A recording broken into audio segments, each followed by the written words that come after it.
make it before mine.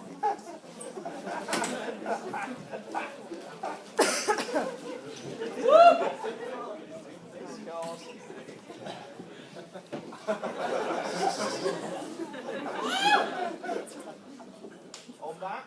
Are you ready?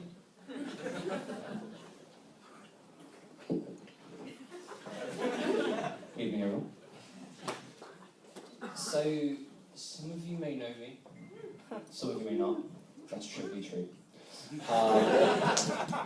Yeah, it's logic, yeah. My name's Matt, used to be at Lancaster. I'm not anymore.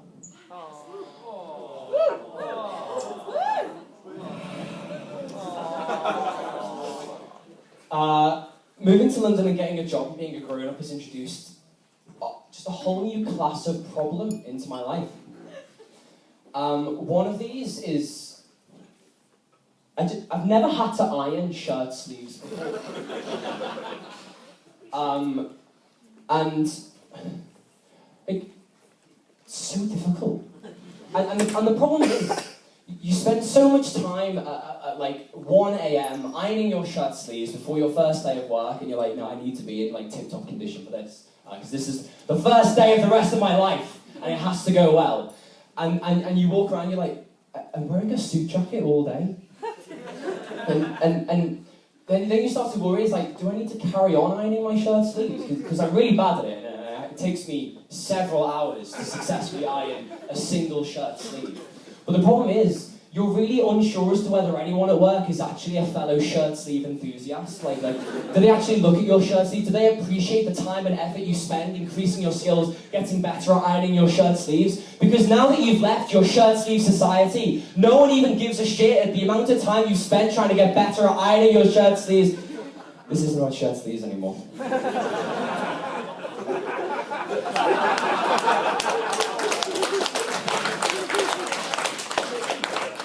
But it's fine, because I get to live with this incredible gentleman called Tito Sarinandia. He has some fans. For those of you that don't know him, Mr. Tito Sarinandia is the only person the only thing he says to you in the morning is, Matt, I might be a bit late home tonight, I'm doing an Ayn Rand thing. But that's fun. But Tito actually helped me iron my shirt sleeves, and that was kind of adorable.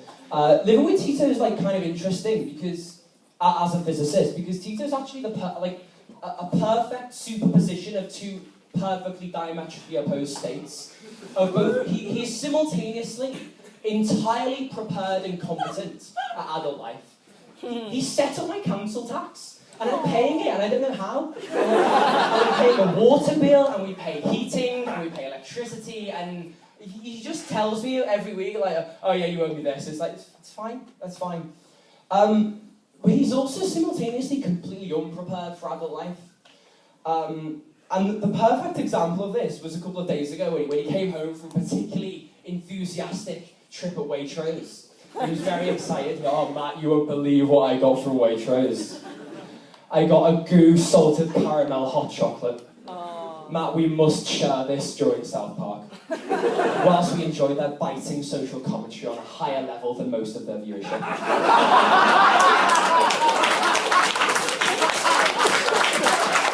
We're not bad people, we get their jokes, we know what they mean. And so I say to him, right, I need to go and get changed, because I need to wear pyjamas whilst we share hot chocolate in front of South Park. So why don't you heat up the hot chocolate? He's like, that's fine. I'm in my room, and he comes up to me, knocks on my door, and I'm like, Matt, I have a physics question. When you heat hot chocolate, is there a chance it could multiply?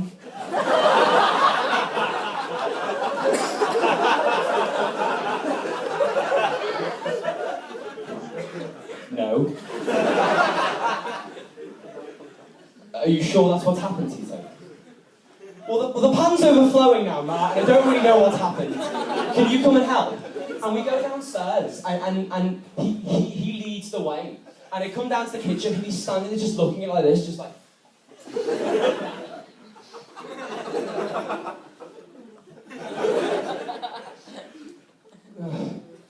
but yeah, living with Tito is great. And it does make dealing with these new sort of adult middle-class problems a bit more bearable. but there are some problems he can't help me with. And one of those problems is trying to engage in successful liberal grandstanding around normal people. Because being around debaters, liberal grandstanding is really easy because we all get to have a fight about how liberal we are. And I mean, like, liberal grandstanding is fine. It's a great way that we just encourage each other to maybe be better people, because we all, instead of being bothered about actually being better, we just fight to get social value from other people. It's like, you know, I'm better than you should have sex with me. Yeah, gender-neutral toilets, they're important, you should have sex with me. The problem is, if you try and mention gender-neutral toilets to normal people, they don't really get as revved up about it. They kind of look at you quizzically. But why? And so, in order to successfully liberally grandstand around normal people, you need to kind of rev them up about it first. And try and get them into like, a liberal state of mind first. And then you can beat them and be more liberal than them. Because, I was goading you all along. You're obviously terrible. But I think one of the worst parts about becoming a grown-up is, I mean, one of the greatest parts about uni and debating, and you need to enjoy this while you can, please, God, enjoy this while you can, is you just spend so much time around the same people, you just get an innate sense of their rhythms. And so that, you know, when you spend so long around people, it's as if, by magic, you'll just create the most incredible sitcom.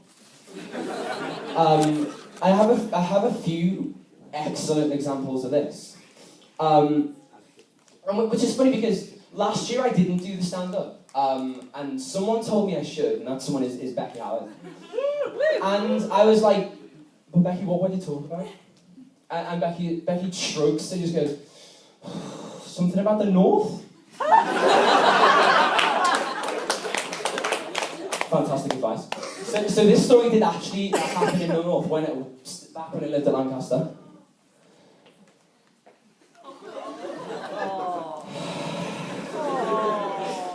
With my physics flatmates. And what was happening was, so my flatmate Harry, he actually has dual nationality with America. God knows why you want that. Sorry Americans, sorry, but we're British and they're anti-American, I'm just playing to the crowd, generally. And he'd always bring back like Hershey's chocolate syrup. God knows why. Yeah, I know, yeah, these guys. Yeah, thank you one person. And what he would do is he'd just make milkshake with it. He'd just pour it in a blender and like mix it up and heat it up and he'd just make milkshake. And one of these great things that would happen is he'd be there at the stove, like heating it up, and someone would walk in and be like, Harry, have you looked out the window? No. No. Harry, what are you doing? Just making some milkshake. What, your Hershey's chocolate milkshake? Yeah. Harry, you should look outside the window. Why? There's a load of boys in the yard.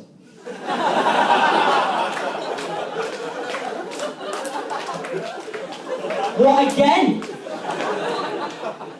Have they come back again? They want some of your milkshake, Harry. The Hershey syrup is mine, Seb. You need to tell them. At this point, like Razak or the flatmate comes in and goes, there's some boys knocking on the door that they're asking if you can teach them how to make your milkshake.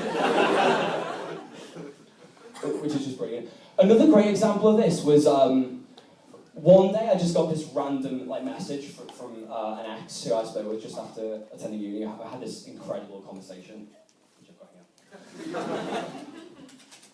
It goes like this. Hi, Matt. Hi. I've inserted the quizzicalness. Because I was quizzical inside, but you wouldn't type that. Because then you'd be a horrible person. And I'm not, I promise. Hi. I goes, how's it going? I'm fine. How are you?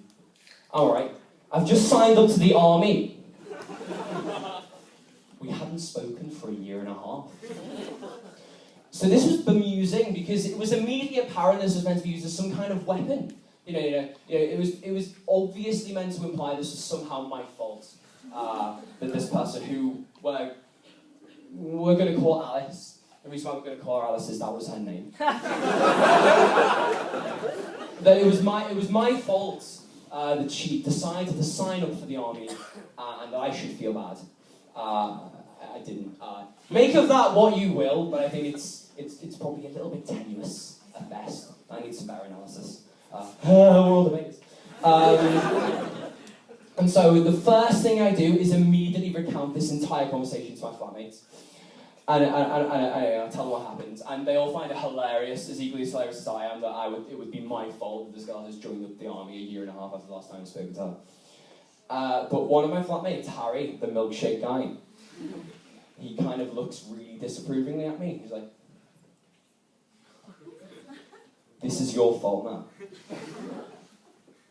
My flatmate starts laughing, because he's obviously satirising the ridiculous notion that it's my fault that this girl has joined the army. He's like, "You know what's going to happen, don't you? She's going to go off to Afghanistan or Iraq or whatever, and driven by the hatred of you, Matt Oldham, she's going to become this insane, like, Rambo character. She's going to have, like, tattoos all over her arms. She's going to have a necklace of like, you know, the heirlooms from our enemies that she's taken and slaughtered, right? She's going to become one of the army's top women, right? Better than all their top men as well. Yeah, that's how far you've driven her, Matt. That's how far you've driven her." My little flatmate is just pissing himself. But he does stop there. He's like, no, Seb, it's not funny, Seb. It's not funny. What Matt has done to this girl is not a joke, right? Because you know what else is going to happen? You know what else is going to happen? Just by the sheer fact of her excellence at killing terrorists, she's going to get a bounty on her head. Matt. She's going to get a bounty on her head, dead or alive, right? And she'll be taken into the mountains, into the caves, and held hostage. She'll be forced to use her Western military expertise to help the terrorists, Matt, and that's all your fault. Now to anyone listening to this who wasn't privy to the very special, we'll stick with special relationship between me and my flatmate, that'd be an awful thing to say to someone, and an awful thing to joke about, like an ex-girlfriend being tortured. But for us, it was a normal Tuesday. And he keeps going. He's like, no, man, she's going to be forced to give up all her Western military intelligence and develop special weapons for these terrorists. It's going to be terrible. And at this point, I'm sort of looking at him nervously. He's like, "Harry, I don't think this is okay."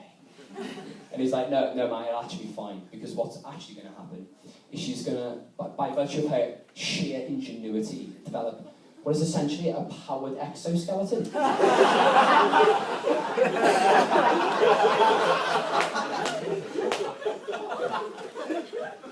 And we stop, and we think.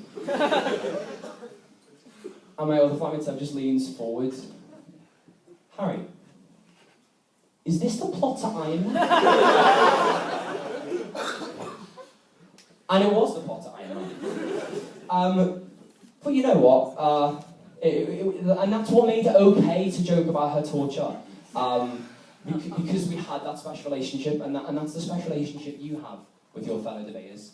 And I'd urge you to prize it before it's ripped away from you by real life. Thank you.